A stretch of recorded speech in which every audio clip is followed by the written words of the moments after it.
High blood pressure বা উচ্চ রক্তচাপ বর্তমান সময়ের একটা খুব পরিচিত সমস্যা। বলতে গেলে প্রতি 10 জনের মধ্যে 8 জনের হাই ব্লাড প্রেশারের সমস্যাটা লক্ষ্য করা যায়। রক্তচাপ বৃদ্ধির কোনো বয়স নির্দিষ্ট থাকে না, এটি কম বয়সেও হতে পারে, বার্ধক্য বয়সেও হতে পারে।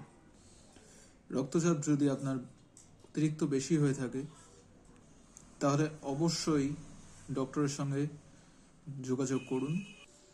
আর বাড়িতে তৈলাক্ত খাবার বেশি খাবেন না, বা যে কোনো জাঙ্ক ফুড বা তৈলাক্ত খাবার বা যে কোনো স্পাইসি খাবার থেকে দূরে থাকুন।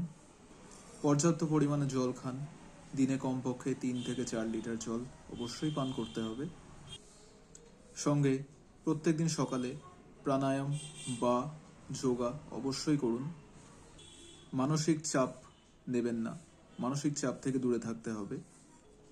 পর্যাপ্ত পরিমাণ ঘুমের অবশ্যই প্রয়োজন যাদের হাই ব্লাড প্রেশার আছে।